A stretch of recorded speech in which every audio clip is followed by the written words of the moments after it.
Gord here again with part 2 of the Astra Militarum Codex review, and today I'm going to be going over the HQ choices. Let me just open my book here.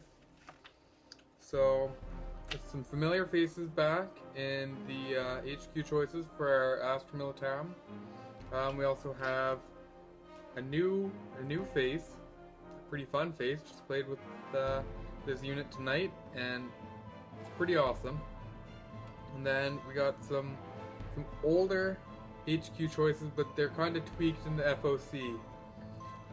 So I'm gonna go over those now. We'll start off here with the commissaries because they got the biggest change.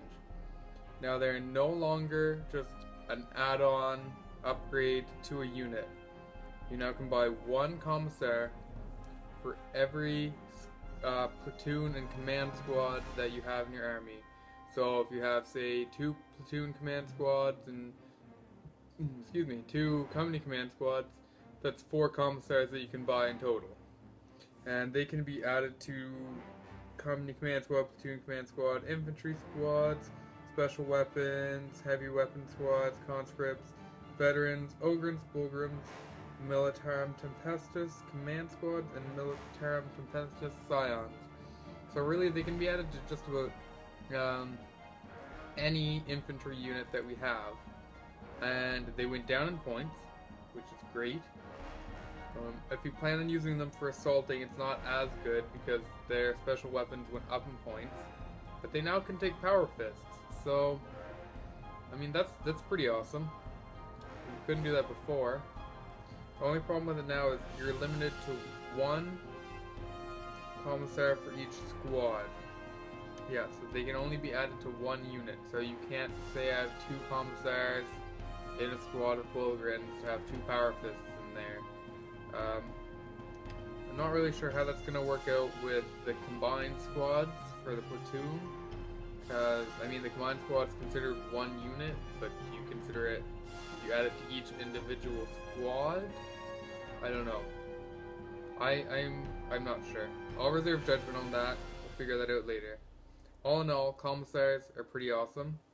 They're still stubborn, bolt pistol, stats stayed the same, but summary execution now changed. How it used to work was, you failed your morale test, you shot the guy in the face with the highest leadership, and then you got to re-roll him. But now how it works is, you fail your leadership, you get whatever re-rolls you had. So say you had a regimental standard beside you, you fail, you re-roll, you fail again, you're probably scared witless here, then you roll a d6. On a 3+, the commissar shoots any poor fool in the face. Could be a las gunner, could be a heavy weapon scene, whoever you want to die gets shot in the face, and you automatically pass.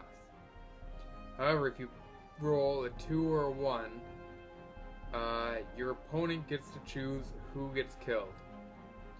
So they can choose anyone in the squad other than the commissar himself. That's gonna really hurt, because that means they could kill off your heavy weapon, they could kill off your special weapon. If you have an independent character in there, they could kill him off too. So that one's gonna be tricky to deal with. I mean, it's a 1 in 3 chance that it's gonna happen, but I mean, if you see me roll my Nova reactors with the Tau, you know it happens quite a bit.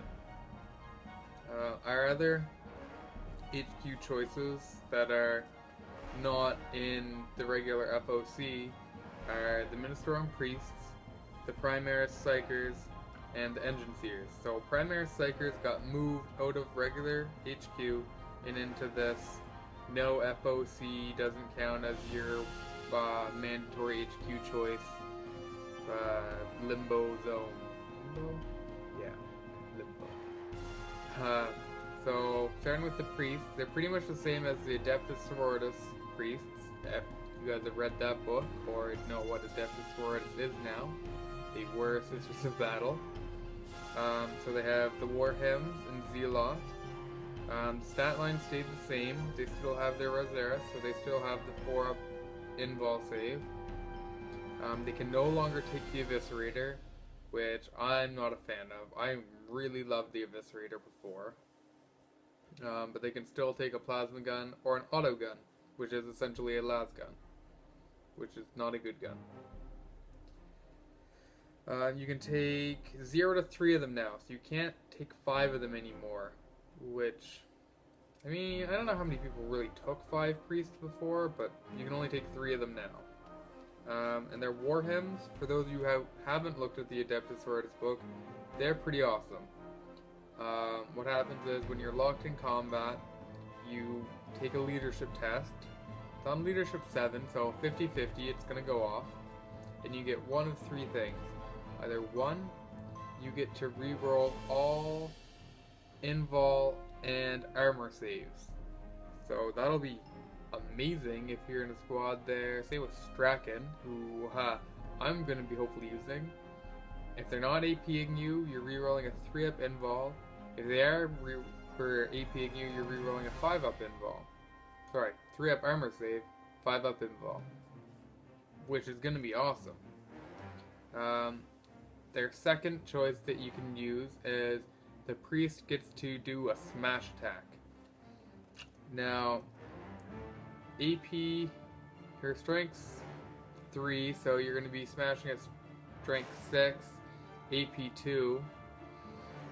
I suppose it's going to be pretty good. It depends on what you're in a squad with. That could be a great thing, or I suppose if you're like assaulting a dreadnought and you're in a small squad and you got one of these guys, that's a decent way to try to take them out. But I don't know. I don't think I'm using the smash attack very often, especially after what the 4th one does, which is it allows you to re-roll all failed to wound rolls. I'm just going to confirm this, make sure I'm getting these right. Yeah. Re-roll all failed to wound rolls until the end of the phase. And they're going to have to retest for these every phase that you're locked in combat. Did we do it on your turn? No, at the beginning of the fight sub-phase. At each fight sub-phase. So that means every turn you're locked in combat, you get to take this leadership test, you get to possibly be re-rolling or smashing. So they're going to be awesome. They also went down in points, and they're independent characters. So I can see people, I'm going to be probably putting them in big old assault blobs. They're definitely going to be in my command squad with Strackenz, with Bolgrins or Ogrins. They work amazing. Rerolling to hits and rerolling to wound on the rerolling to wounds and rerolling to hits on the charge, making them fearless. That's going to be a pretty good synergy there. Our next HQ choice is a Primaris Psyker. We can now take 0 to 3 of these. They went down in points. They're mastery level 1. They still have, it's for your own good, and they're still independent characters, force staff, all that stuff. They can be upgraded to mastery level 2, and they get to roll on biomancy, divination, pyromancy, and telekinesis. So I know what you're all thinking. Yeah, let's all get Iron Arm. No. No. We're all going for divination, trying to get prescience, trying to get perfect, well, you don't try to get prescience, you just get it. Trying to get perfect timing, possibly forewarning, whatever. So that way, you stick them in a blob, you're having twin-linked, ignoring cover, possibly shots, company command squads. I'm saying, stick them with Strackenz. Why not a 4-up invul? Why not re-roll your hits in combat? I'm loving the Primaris Psykers. I can tell a lot of Space Marine fans are going to be upset because they don't get this cheap access to divination. Really, they can ally with Gord if they want it so bad. And our last one of these FOC list characters is the Engine Seer. Now we can take 0 to 3 of him as well, so we can take an extra one. He went down in points, and he now has a special rule called Awaken the Machine. Yeah, that's the one. Awaken the machine. And that lets you give power of the machine spirit. I don't know if I'm saying that right. Lets you give... Yes, power of the machine spirit to any vehicle within 12 inches of you. Now, this will be great if you're sitting back with a Lehman Russ battle tank. You fire off your main cannon. Now the rest of your weapons have to snap fire. But if you got an engine seer in there, you give him power of the machine spirit. Now, say it's the whole las cannon can blast off at another target at full ballistic skill. Win-win. They can still take their servitors. They still heal vehicles. I can see them being taken quite a bit if you're gonna be running like a big parking lot list. So I'm liking the engine seers. Everything else about them is the exact same. Still multi-bombs. You can still take heavy weapons on your servitors. Same stat lines with everything. Servitors still have the mind block. Yeah. So on to our actual HQ choices. So I'll start with the regular ones. We got the Lord Commissar. So he also has the Summary Execution, the new 3+ shoot your friend in the face rule. He still has his Aura of Discipline, the 6-inch use my leadership. Now they have a new command trait, or a special rule for it, not command trait, which is called Chain of Command. Now this rule states that he cannot be your warlord if there are any senior officers present in your list. See, I was upset when I first read this, because I used to like running a blob, sitting in the back, and I used Yark. Yark also has this chain of command thing, I'll get to him later. But I wanted him to be my warlord, so that way my warlord was back, and I'd have my coming to command squad running up front with 4 plasmas and a chimera. But as I'm going to get to in a minute, it's not going to work as well as it used to. So really, if you want your Lord Commissar to be your warlord, he's your only HQ choice you can really take. Yeah, you can either take him or the next guy I'm going to talk about, who is the tank commander. Now, the Lord Commissar can take the Heirlooms of Conquest, only a couple of them. I think he can take the bolt pistol, the sword, and the death mask. The death mask and the bolt pistol will be my favorite ones, so I don't really care that he can't take the other ones. They're kind of lame in my opinion anyways. So he's still good. Same stat line. Still has his invul save. Once again, special weapons or melee weapons went up in price. He can take the special issue war gear. So he's still good. He himself went down in price. So if you ran him a lot, you can now run him for cheaper. I don't know if I'm going to be running him a whole lot. I mean, I have Yark. I like Yark. Yark runs well for me. Our next HQ choice I want to talk about is the new one, the Tank Commander. So what this is it's a upgrade to a Lehman Russ tank. Any one of the variants. You get all the regular add-ons, upgrades you can take on the Lehman Russ, plus the Commander, who gives you Ballistic Skill 4, and something called Tank Orders. The Tank Orders are pretty awesome.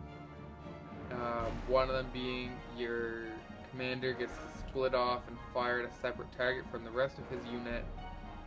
Another one being the whole unit fires and then pops smoke.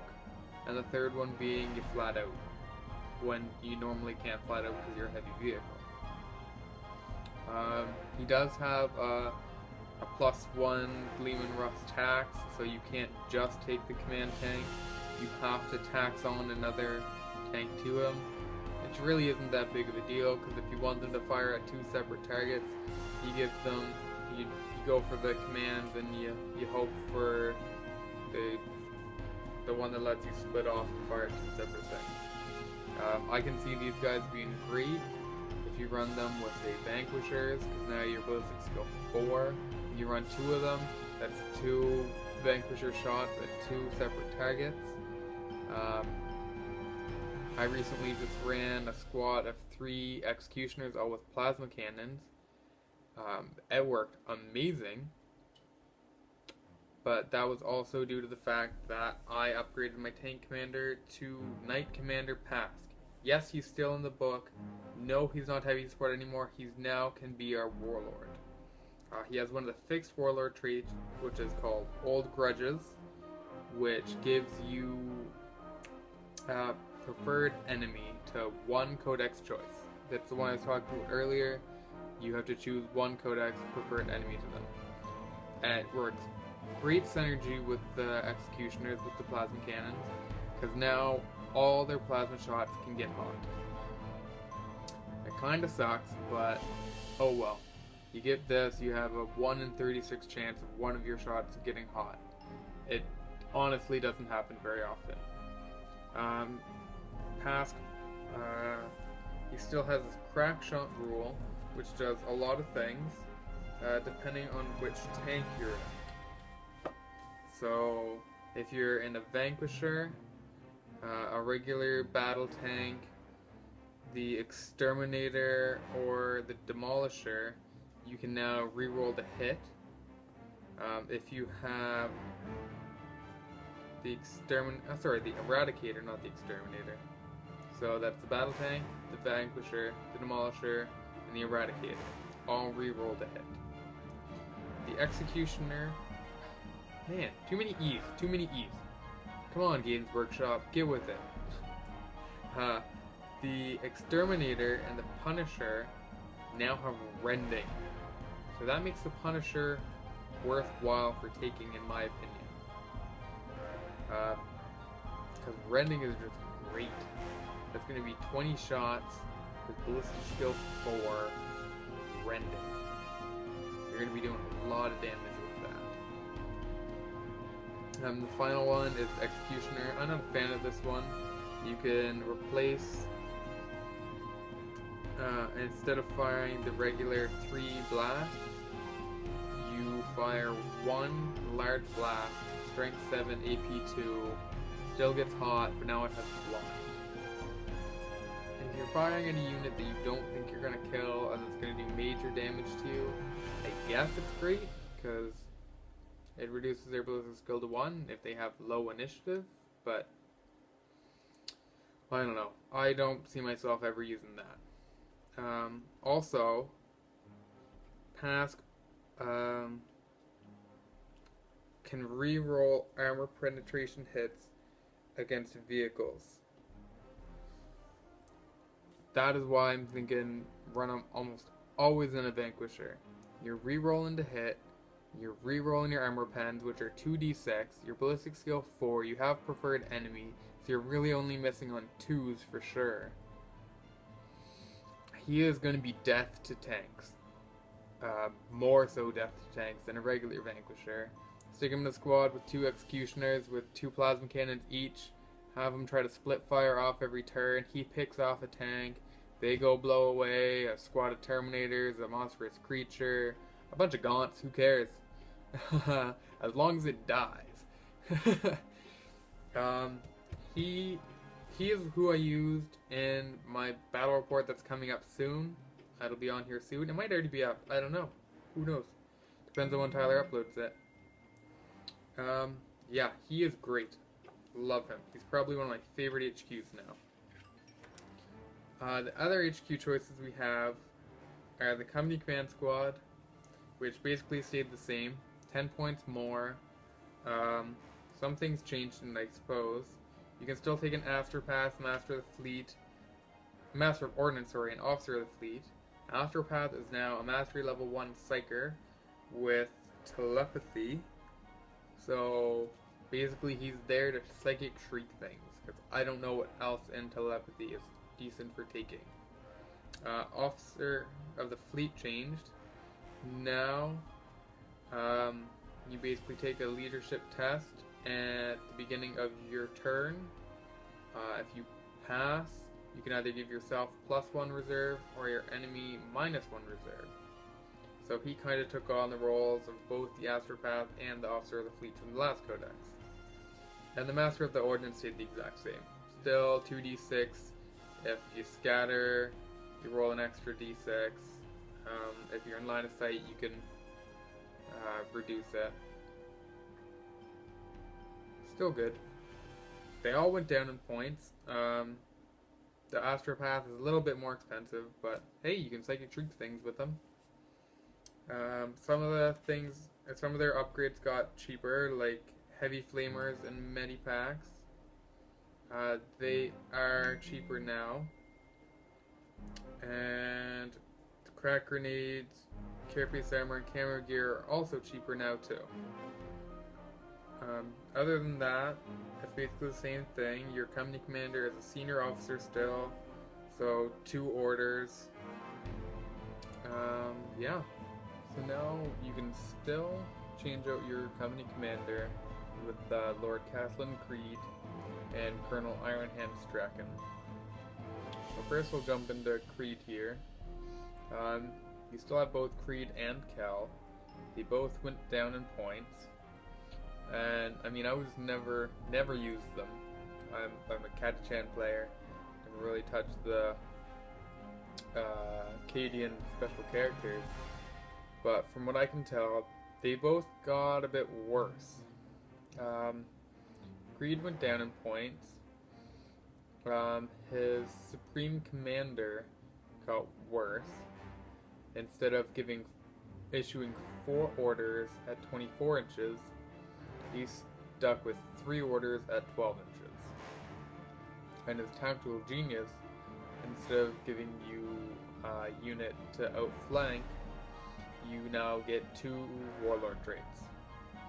I mean, you can kind of make up for it with the warlord traits if you roll for the D3 outflanking and the +1 command, but now you're out of warlord traits, so forget about those. And you have even shorter issuing range for your orders.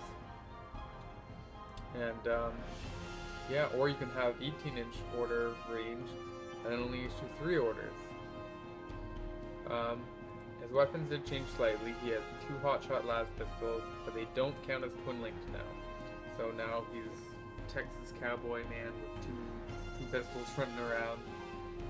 Yeah, because that's exactly what you think of when you think of Creed, as a Texas cowboy person, man. And his buddy Cal. You can take Cal only if you're taking Creed. He replaces one of the veterans. He has Power Fist, Power Sword, and the Standard. He has Listen Up Maggots, which lets you take orders on his leadership, which is 8, which is the same leadership as your sergeants in your squads. So really, unless you are issuing to heavy weapons or special weapons teams, or Scions? Did they have worse? I don't even know if they have worse leadership or not. I gotta check that now. Do elites, Scion? No, yeah. So unless they like kill off all your sergeants in the squad, and you don't have a commissar, Creed is useless to me. I don't see why you would ever take him. Except for the extra Power Fist and Power Sword maybe, but I don't see the point of him. For the points he costs, I would never bring him personally. So that's Creed and Cal. Oh, I did forget though, the Supreme Commander, he lets you re-roll your failed orders. So that at least gets rid of the need for buying Voxcasters. But I think they got worse from last edition. So Keating players, sorry. I don't know what you're gonna do there. I'd personally rather just take regular company command squad, load it up, close to the same, like give it a box caster, a regimental standard, a las cannon, master of the ordnance, and maybe throw an officer of the fleet there just to give you the reserves. Hope for a good warlord trait, either issuing 3 orders or 18-inch range, and it's going to be cheaper than getting Creed or Cal, and it's going to be basically as good. And our other option that we can sub out for the commander is Colonel Ironhand Strackenz. He went up in points. He went up quite a bit in points. But I honestly think it was worth it. He gets the warlord trait, which gives him relentless. Him and his unit are always relentless so long as he is your warlord. And the only reason he's not going to be your warlord is if you take basically Creed, or you take a company commander and choose that they're your warlord. That's the only reason that Strackenz wouldn't be your warlord. He's still same stat line, exact same war gear. So he still has a plasma pistol, still has a shotgun, close combat weapon, 5-up invul. He still has cold, steel, and courage, giving him and all units around him counter assault and furious charge. However, they shorten the range from 12 inches to 6, so you gotta really huddle in near him, which sucks if you're playing an army that that has a lot of templates, because they're just gonna be bombing you. You're gonna have to cluster up a decent amount now. He's still fearless. Gung Ho changed. Now I'm gonna grab my old Codex and the new Codex to kind of compare these two a bit better. So Gung Ho is now that you have to accept a challenge whenever possible. So now whenever you get into close combat, basically Strackenz has to accept a challenge. There's no saying, nah, I don't feel like doing it, and sitting out. Like, I don't know what character would be in the squad other than him. Anyways, yeah, or you can't say, yeah, I'm going to accept it with my Psyker or my Priest. No, you gotta go in with Strackenz. Whereas it used to be he was fearless. Now he just has the fearless special rule now, so that didn't really change too much. Yep, cold steel and courage just changed to 6 inches instead of 12, and they got rid of Man of Adamant. Now, what they did do instead was give him Smash, which I believe is like 1,000 times better than Man of Adamant. So, what this means is that you are now going to be dealing smash attacks, so AP2. You can do a pure smash attack where you double your strength, giving him strength 10. AP2, re-rolling armor penetration rolls against vehicles. Plus, he has Monster Hunter, so re-rolling armor penetration, or re-rolling to wound against monsters, always. He is going to be a death dealer. I mean, he's still on a squad that's not 100% geared towards close combat, but I'm really looking forward to running Strackenz in this new edition. He's going to be paired well with things like plasma rifles now, because he's relentless. So you're going to be able to move and shoot your plasmas and still charge.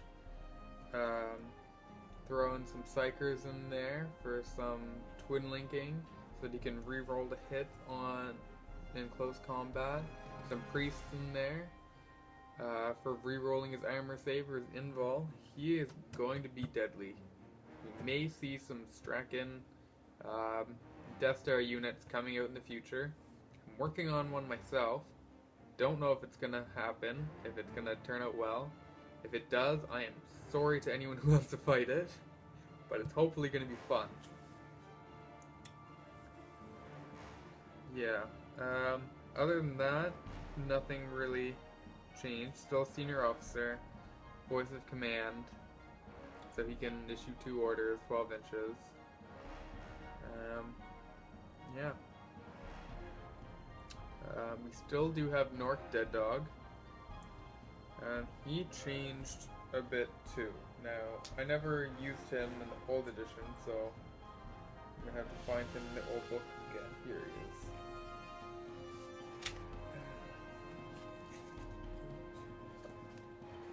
I believe he went down in points. Yes, he also went down quite a bit in points. His stat line is the exact same as it was before. And he's pretty much just a regular Ogren. So he'll have Feel No Pain, Hammer of Wrath, which Ogrens all now have. But he lost Furious Charge. He's still stubborn, but instead of being bulky, he's now very bulky. And he still has Lookout Arc. But the big differences are Hammer of Wrath instead of Furious Charge, and very bulky instead of bulky. So if you want to start putting Norc or any Ogren really, or Bulgren, because they're the same basically, in a transport, you gotta watch out because they're now going to take up 3 spaces instead of just the old 2. Heroic Sacrifice is pretty close to the same. So he dies basically, and then he attacks. So he's gonna attack at initiative step 3. So he attacks at initiative step 3. He dies say at initiative step 1 or 2. He gets to attack again at that initiative step, re-rolling to hits and to wounds. And you can change that attack out for his Thunderous Headbutt attack, which you can change out anytime. So you can either make it regular 4 attacks, or you can change that out for Thunderous Headbutt, which is +3 strength, AP3 concussive. So he'll be attacking at a strength 8 AP3 concussive attack. That's really going to hurt some stuff. Against Marines, you're going to AP them, possibly ID them, depending on who you're playing, like what model you're actually fighting. But I mean, it's only 1 attack, so it's a lot of eggs in one basket. He still does have Loyal to the end, so Commissars will not execute him. And for Glorious, if you Norc must declare a Glorious Intervention whenever possible, and he automatically passes. So, say, I'm just going to use Strackenz as an example. If a challenge is issued, Strackenz must step in, and then I suppose if the challenge continues, Norc must step in for him. I think that's going to be kind of cool. I don't know how well that's going to work out, because now you're changing Strackenz smash attacks for, say, Norc's single headbutt, which isn't as strong, but he's higher toughness. He has the same amount of wounds? I think he has the same amount of wounds as, yeah, he's got the same amount of wounds as Strackenz. But if you were to do it with a regular command squad, or even Creed, I think that's a pretty good rule. So I might be starting to play Norc now. I'm gonna have to get a model though. So I may be eventually getting some Ogrens or Bulgrens, who knows. And he seems like he's gonna be a fun squad. I feel like he's gonna be in the Strackenz Death Star whenever I feel like making one, but who knows. And lastly, one of my favorite HQ choices is Commissar Yark. So, he went down in points by quite a bit. He has a fixed warlord trait, which is units within... units within, I feel like there's a range, I think it might be 12 inches. Yeah, units within 12 inches do not take morale tests for suffering 25 or more casualties. 25%, yeah. If you lose 25 casualties, you're probably going to be taking morale. But yeah, if you take 25% or more, you don't have to take a morale test if you're within 12 inches of Yark. So he lost Fearless, and he doesn't give out the 12-inch bubble, or the 6-inch bubble that used to be Stubborn. He still has the Aura of Discipline. He now has Chain of Command, though, which I am really upset about. Because, like I said earlier, I like to run him in a blob at the back of the field, and he was my warlord. Because he's going to be hard to kill in the blob. He was hard to kill with his old rules for power field, which did change. They're now 4-up invol instead of rerolling to wound. That was confusing and kind of annoying. I wasn't the biggest fan of it, because, like, you know, it's usually like, oh, the Swarm Lord's attacking him, he wounds on 2s, and then, well, he's gonna wound on 2s again anyways, so, I don't know. Kind of a lackluster special rule it used to be. I like the 4-up invol. I felt that was necessary. He still has his Iron Will. He still stands back up on a 3-up. He gained Preferred Enemy Orcs. So all you guys out there who are playing Orcs, or playing against Orcs, I should say, better look into Strackenz. Be punching Orcs in the face with a Power Claw with Preferred Enemy. Now he's also a Senior Officer, so with Voice of Command. So that means you can now issue orders with Yarrick. And that is just a beautiful thing. Because now I might be starting to run big blob squads at the back of my field and not even worry about a command squad. Because Yarrick is there to issue orders. I don't even, they'd be rolling on his leadership too if he's in the squad. So that's just wonderful. The only thing I wonder about it though is the Chain of Command rule says that the model with this rule cannot be your warlord if any model in your army contains the special rule Senior Officer. So with that being said, Yarrick can never be your warlord because he has the special rule Senior Officer. So if you bring him because of Chain of Command, he is technically not allowed to be your warlord. That needs to be FAQ'd because right now he has a warlord trait, but he's not allowed to be your warlord. I think that's a mistake. They're gonna need to fix that. Other than that, he stayed pretty much the same. Still Stormbolter, Power Claw, Grenades, Carapace Armor. He still has the Veil Eye, which is a Hell Gun, or Hell Pistol, or Hotshot Blast Pistol, whatever they're called now. Strength 3, AP 3, 6-inch range. But it can only be used in the shooting phase, and it doesn't give you a bonus to your attacks. And his Power Field, which is now, instead of, like I said before, reroll to wound against him, it's just a 4-up invol, which I always thought he needed.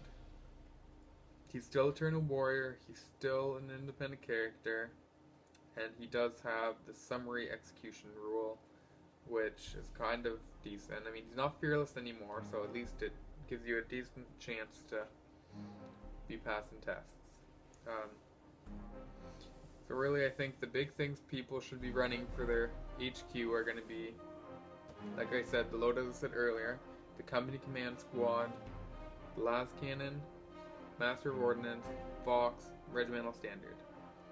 That is going to be how you're issuing all your orders, as you're going to be re-rolling failed orders. Anyone within the range of your standard is going to be re-rolling failed morale tests, so you're hopefully not going to run away.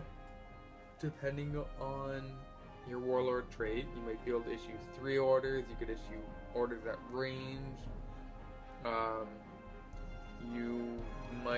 even be able to do the same one that Yark has, that you don't even have to take morale when you lose units. Throw in an astropath if you're going to be marching your squad up the field. If you have a lot of reserves, take an officer of the fleet. If you know you're playing someone who's going to have a lot of reserves, take an officer of the fleet. I don't suggest any of the heirlooms of conquest. There's none really that grand. Maybe the one that doubles counts as insane heroism, not insane heroism, inspired tactics. I don't know. Like I said earlier, if you have a Vox caster, then you're going to be re-rolling if you fail anyways. So what are the chances you're going to fail twice? Other people I suggest you use, obviously Yark. Strackenz going to be good in combination with other units like the priests, maybe a Lord Commissar with a Power Fist, Norc Dead Dog. Keating Cal, I'm saying stay away. I don't see any reason to use them. They just seem like expensive upgrades that don't really do anything to me. Knight Commander Pass, wonderful warlord. Throw him in a Vanquisher, he'll be popping tanks all day. Throw him in a Punisher, he'll be beating people with that rending heavy 20 shot. Splitting fire with 2 tanks, he's just going to be dealing death every day, and he's not even that expensive. Lord Commissars, I suppose they're useful. I'd rather take Yark. I'd honestly just rather take Yark. He's a better character and he has all the same special rules. Priests and Psychers are going to be almost must-takes for every army. Priests, even just for their fear, like the Zealot, giving units fearless. Throw them in a conscript squad and run them the field. You now have 20 to 50 fearless bodies running at you. Like, it's a scary thing. Psychers, divination. All I gotta say, divination.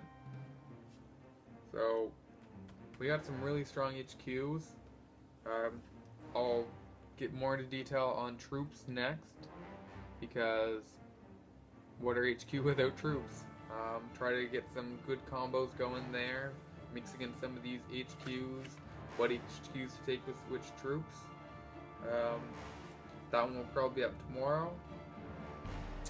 Until then, happy wargaming, and like I said before, any comments or concerns, post them below. Subscribe if you haven't already. Check out some of our other videos. Tyler's done some Tyrannid tactic videos. We have quite a few bat reps up. If you like Tyrannid and Eldar, you'll love it. We have quite a few of those up right now. We're working on getting some more. Like I said, I've done at least one with the Astra Militarum at this point in time. By the time this gets uploaded, who knows, we might have another 1 or 2 up. Yeah. Click the like button if you want. Tell your friends, tell your mom, tell anyone you can. Hopefully they'll believe you that these are good videos. If you can tell them they're good, please tell them they're good. So yeah, subscribe, and thank you for watching.